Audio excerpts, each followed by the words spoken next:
lovelies, welcome back to the manifestation community. If you're new here, I'm Tia and I'm Leah and we are the Manifestation Sisters. Here on this channel we talk everything mindset and manifestation. We are here to help you rise and reach your truest potential and simplify manifestation.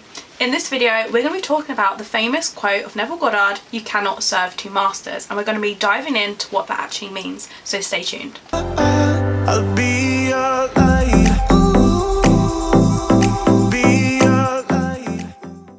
Before we jump into the video, we do offer many services in the description box down below. We've got our Limitless Manifestor workbook and we've got one-to-one coaching for myself or Tia. We will soon be launching our monthly coaching membership, so we'll start to talk about that more and more as the weeks go on, so stay tuned for that.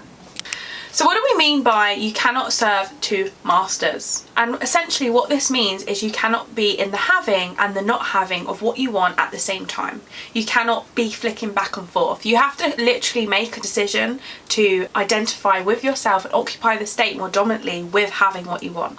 And if you're flicking from state to state of not having to having, that is essentially a reason of why you maybe not be having what it is you want. We done a video recently on this, of being double-minded. You're flipping from your new story to your old story. You're not dominantly staying and living from the version of yourself that has what it is you want. So let's talk about this further. Yeah, and I think as well we can draw on the fact of, you know, when you consciously awake to being a manifestor and you have a desire for something, if you have outdated programming, it is natural for you to shift back and forth between your old story and the new story. Yeah. You know what I mean? But what we want to draw your attention on is the fact of what master are you serving more dominantly throughout your day? And it is about having awareness, isn't it? It's about, am I living in the version of me that is in the having of what I want? Or am I in the version of me more dominantly that doesn't have what they want? And we will shift through different things in different days, but you will get to the point when you get to this work where you do sit within your faith and your trust, knowing like it's gonna come. Yeah. You're consciously, like we always say, returning back to your new self-concept, your new thinking. You're living from the belief system, the programming that says I can have this thing more dominantly, rather than living from the belief system that says I'm not worthy, I can't have this thing, when is it my turn? And kind of like a victim mentality of like, I'm not going to get what I want. I do the tools, I do the techniques, I'm working on my self-concept, but for that 10% of the time when I open my eyes or when I go back to normal life, I'm living from my old version. I'm living from the old version of myself that says I can't and I do not have what it is I want. And we're just going to reiterate this with the actual quote from Neville Goddard when he says, "You cannot serve two masters. Therefore, to take your attention from one state of consciousness and place it on another is to die to the one and live to the other." And that is exactly what we've just touched upon. You need to consciously move your mind, move your thoughts, move your belief system, your current self-concept, and occupy the state, the version of you, the consciousness, the thinking of the version of you that has what it is you want. And the more you dominantly do that, like Leah says, you don't have to be perfect, but the more you dominantly tip the scale in the having, your morality must reflect that. And that's what we want you guys to be. We want you guys to consciously direct your mind, your beliefs, your inner state to the having. We want you to believe in the unseen until it becomes seen. We don't want you to keep taking your cues from your current 3D reality and make that dishearten on what you're manifesting for yourself. How did we then do that? And I think it's everything that we touch upon all the time, guys. It's having that new self-concept. It's reinventing yourself, revaluing who you are and who you are being on a moment-to-moment basis.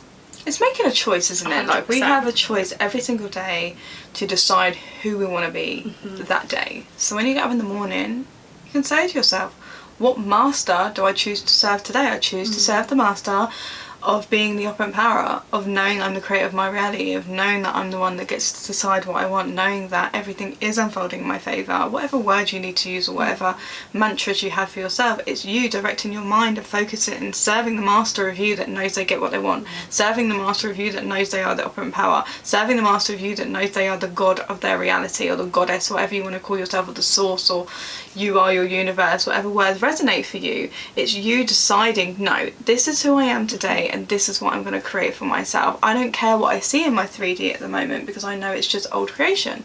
And as I continue to go into my internal world, as my imagination is creating and my thoughts are creating my reality, that is what will be true for me eventually. I know what I want is coming.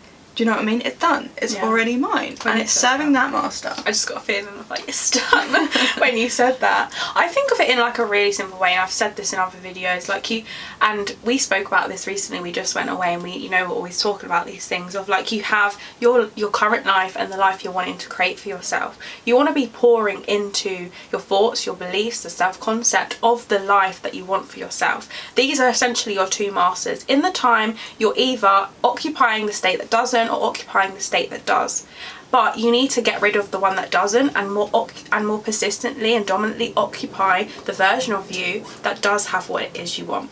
And once you keep pouring into this version, it's going to overfill and it's going to pour out into your 3D reality. And that is a simple analogy, I think, in my head that perfectly pinpoints what it is. Each day, are you intentionally choosing who you are? Each day, on a moment-to-moment basis, the best that you can, are you being conscious of where your thoughts are going? Or are you flipping back into the old self-concept, the old self of I do not have this thing? And that's what the work is, guys. You can do this if you just be conscious of your mind, be conscious of your current state of being, how you're feeling. Like you said earlier, where your mood is. They are great indicators of if you are in the having or the not having. And as a conscious creator, the way that we manifest what we want, and I don't think is spoken about enough, is returning back to our power. In the moments where there's a total shit show going on, in the moments where you can't see what it is that you're wanting to manifest for yourself, that is the time to stabilize yourself. That is the time to reinforce your power. That is the time to go in on what you are creating for yourself and know that even though you can't see it yet, that thing is going to manifest. Yeah, exactly. And I think you said that beautifully. And how we help ourselves serve the master of us being the upper in power and making that choice is, all the things we always share with you. It's having your go-to tools and techniques that help you align to that state more dominantly throughout your day. So whether you're doing scripting, inner conversations, visualization, whatever it is, you're maintaining a good mental diet with your affirmations, and because they're just new thoughts, and you're having a good internal dialogue and a good self-talk with yourself throughout the day. Like, this is how you start to serve the version of you that has what they want, because you're just training your mind into a new way of thinking, and you're training your internal system, your state of being, into a new version and a new person that has what they want. Essentially, that's all this work is. And eventually that becomes a normal, natural part of who you are, and you will automatically live from that version of you. 100%. You said that perfectly. If you want to learn about what we spoke about further, we do have our self-concept workbook, which is in the description box down below. You can also work with myself or Tia one-on-one. So please do like, comment and subscribe, as it helps us reach as many people as possible and it helps us grow the community, and we will see you in the next video.